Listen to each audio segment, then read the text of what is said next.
before we get into the video, I need to give a little bit of a disclaimer. This was our first attempt at recording one of our race weekends, and as you would expect, we ran into a few issues. We ended up losing quite a bit of our footage, and I recovered some of it, and you can tell what clips were recovered because they ended up being a little lower quality, but I threw them in anyway because I'd rather have them than not.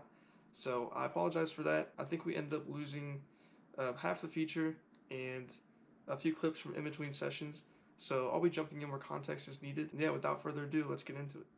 This past weekend, we ran our limited and our crate car at a Hagerstown Speedway for their first race of the season. Before doing this though, we decided it would be best if I went to Path Valley and hit a quick practice before Hagerstown's race, just so I could shake off some rust. Because before this, I'd been out of the car for about 8 months, as I've been away at school, and it's about a 6-hour drive to make it up to our race shop in Pennsylvania.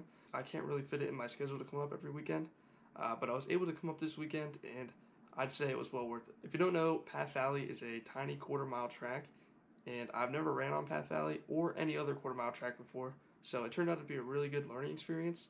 And then we went immediately to Hagerstown, which is a half-mile, so jumping in between those two tracks was a little bit of a challenge, but luckily I was able to adapt pretty quickly. I still made quite a few mistakes, which you'll see in the video, but yeah, I'll let you guys see how it went down. Yeah, I think this is fucking... Alright, so we're headed to Path Valley right now. We got Devin behind the wheel. You might know him as Beans. He's the #2 jackman in the country. Nephew of the GOAT, Gary Stuhler. Nah. What else? What do you got? And the list is too long. List is too long, I can't fit it. We got the weapon Levi Crowell back here. And then we're gonna have Adam behind the camera today, taking some good pictures. Should do well tonight. We'll see what happens. I'm gonna put the camera down. We're about 30 minutes out. Pick it back up when we get there. We're recording live from Path Valley for our practice, and our racing surface is a little moist. There seems to be a lot of moisture in the racetrack right now. We're supposed to be out there making laps right now, but it's probably going to be a minute. You don't want to get out there like this. It's a good recipe for not being able to learn anything, but you know what? It's practice. You never know what you're getting. And we're going out either way, so that's all I got to say. Anything to add? I concur. No? Levi? Send her, bud. We're in a crate car. It's gonna be bad. She's gonna be tight. It's gonna be bad. She's gonna be tight, real tight. All right.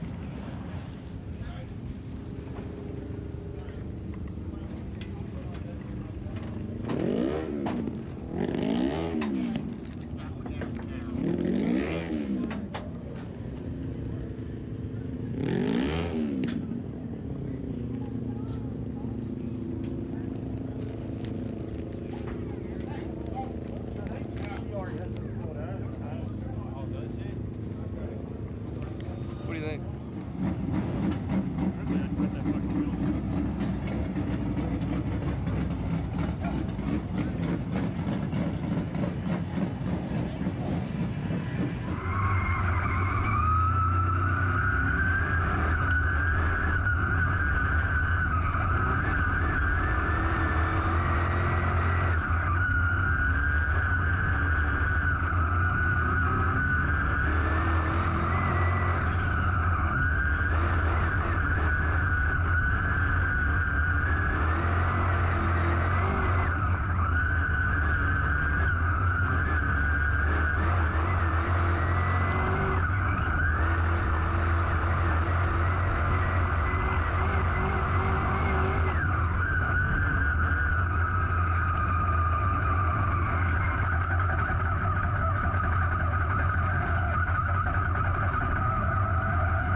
Shut up. All right, we're on our way to Hagerstown right now. We just left Path Valley. Went pretty well. It took probably 45 minutes past their start time to get cars on the track. They just had to run it in for a while. It was super soupy out there. But once we got out there, we were crates in the mud, so pretty tight. Yeah, we got back in probably 1:10, 1:15 or so, and we were debating whether or not we should go back out. I didn't know if we'd have time. We were like, you know what, screw it, we'll go out there, see if we can do a little better. We ended up freeing the car up while we were waiting, so that helped a ton. And then when I went back out, it felt really, really good. Probably the best I've ever felt in a race car. Most consistent for sure. But yeah, really happy we did that, because we loaded up and got out of there at like 2:05 or so right past the time that we were aiming for. And yeah, I think we're probably, what, 30 minutes or so from Hagerstown, something like that. So we'll be there shortly, probably get there close to 3 o'clock, have an hour to get in there, unload and change gear and whatnot, and get ready for hot laps. What do you think, Devin? Yep. It was a successful practice. Pretty good. Levi? You made me proud. You definitely got over Hell the yeah, second time. hell yeah. Quick time. What do you think, Adam? Good? No, I'm still thinking. Okay. Alright, so we just made it to Hagerstown. It's about 3 o'clock right now. A few cars here. I think we have 15 crates signed up. And the way they're running it this year is if you have 15 or less cars, you don't run heat races. You get hot laps, 1 lap time trial, and then you line up for your feature. And then over 15, you do hot laps, draw uphill, do heat race, and then feature positions are decided by heat race. Hopefully we get some more cars. We have an hour until hot laps. We need 1 more to do heat races. But yeah, track looks a little bit bigger than what we were just at, as you can see.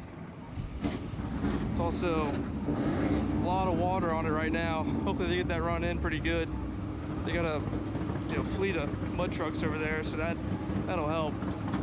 But we got both cars here working on changing gear right now on the crate, and then limited should be pretty dialed in for tonight. But yeah, overall pretty happy with how Path went. Hopefully we can carry that into Hagerstown here.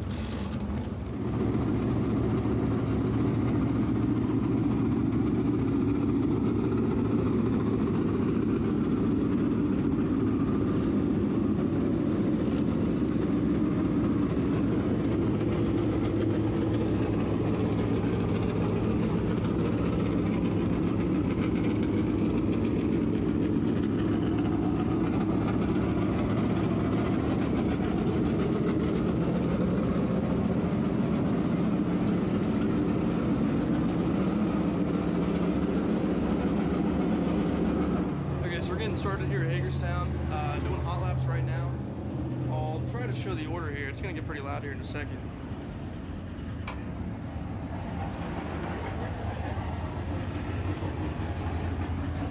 So it turns out we did get 2 more cars and we'll have heat races, but the limiteds are running 1 minute time trials right before us. There weren't a whole lot of cars overall here tonight. I think crates had the most with 17. So yeah, it should be a good night. We'll see what happens.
and the gear stocks.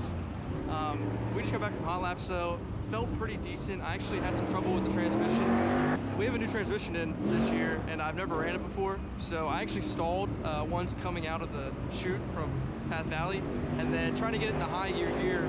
I feel like I got it stuck in between high and neutral, so I had to pop it back into low, and it took a little bit of time. I think I lost like half a lap, and then once we started to get going, once I got my laps in, the first couple felt pretty tight, but I just, didn't have the track figured out yet. And then the last two felt really good. On race pass, it says I had the second fastest lap, but there are some transponder issues, looks like, with some other cars. So we'll see if that changes, but felt good, felt pretty good, and we'll see if we can get better here for the race.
So as you saw in that heat race, started third and finished fifth. that's not terrible. I just didn't feel that great about it. I was getting back in the throttle too quickly, which was causing my car to get way tight, and I was just pushing up the racetrack and losing a ton of time. So that resulted in me getting passed twice, and then towards the end I started to get it figured out. I think one of the last 3 laps or so ended up being, I think, the 3rd fastest lap of anybody in the entire race. I just needed to find that speed a little earlier on, and I probably had a top 3, maybe even a 2nd place car. I don't think I had anything for Trevor Collins in the 72. He came from 7th or 8th that race and won it, so he was digging. So finishing 5th in that heat race put me starting at 9th in the feature. And as you can see from the conversation with my dad at the end of the heat, I was starting to realize that my impatience was what was messing up my corners in 1 and 2. 3 and 4 felt pretty good the whole night. I was tight there a few times, but it wasn't nearly as big of a problem as 1 and 2 was. So I was just trying to be very mindful of that throughout the entire feature, just trying to slow down everything I was doing, all my inputs in 1 and 2. But as you're about to see, the feature got pretty wild.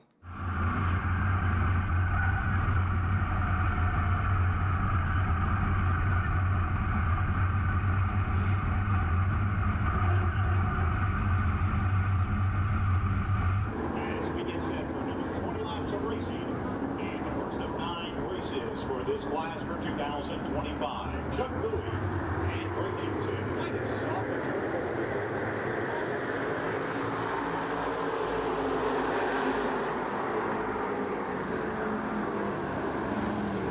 And Bowie and Greg Anderson run together on turn number 2. Split the difference as they come in swinging on the left side, right high side, and the 137 of Brandon Wilkie.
No caution coming out 4 in the books as Whitley spins it on turn 4. But even more impressive, Mason Booz had him right in the door panel and somehow in the last second was able to dodge him with inches to spare and avoid a serious mishap over in turn 4. All right, Brandon impressive with an outside move on turn 4 to grab the lead in the victory in the heat race. He's trying to do the same thing here in the feature event in the tougher every on his brand.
Unfortunately, that's all the video we have for the rest of the night. We only got, I think it was 8 or 10 laps to feature there. We were lucky we got those laps because the rest of the race was green flag racing. We were kind of spread out, like as you saw towards the end there. I got passed one more time and finished 8th. The first part of the race, I felt pretty consistent. It was just towards the end I started to get, I don't think I was getting impatient. It's just the track was going away and I wasn't adapting to it properly. The track and my tires were going away. So I need to work on that. Yeah, as you saw there, had a pretty close call with the 2T. Should not have been that close, but when you're running the bottom of 3 and 4 there, you're kind of like in a little bit of a hole, and you're just staring at that wall, making sure you're not going to run into it. By the time the blue 43 got up off the bottom to avoid the 2T, I was already way past the apex of the corner and had little to no time to react, and I'm still not really sure how I was able to miss him, but really glad that I did. On that next restart there, passing in the middle 3 wide, that was pretty cool feeling. Haven't really done that before. I just kind of felt like it would stick, and it did. Yeah, unfortunately got passed by the 43 again, and then probably a few laps later got passed again to finish 8th. Overall, pretty solid night. So I'll cover as well. My dad, he started 6th in his feature, and then passed, I think, 3 cars in the first initial start. They went green the rest of the way, and he ended up finishing 3rd. Didn't get any video of that, but I'll try to, when we do these doubleheader weekends, I'll try to get both my racing as well as his in the video. You know, this being our first time, we didn't really know what we were doing, and we're just juggling this single car, and you know, bouncing between 2 different tracks wasn't easy either. I feel like it went pretty well, and if you enjoyed the video, let me know by leaving a like and commenting. Consider subscribing as well. It helped me out a ton. We'll be back, I think, Friday, March 28th. We'll be racing at Georgetown, Delaware. Just the crate there. It's going to be me and Kyle, I believe, so kind of a skeleton crew. And then we'll be taking both cars out again to Hagerstown for a limited race. So my dad will be driving his limited, and I'll be running the crate with the limiteds. So that'll be interesting. I'm kind of excited to go back to Hagerstown. I feel like I remember how to drive that place now. You know, it's been, you know, probably 8 months since I drove there last. So just really got to be aware of how impatient I'm being whenever I'm driving, and then really analyze what the track is doing throughout the race. Yeah, thank you guys for watching, and we'll see you next week.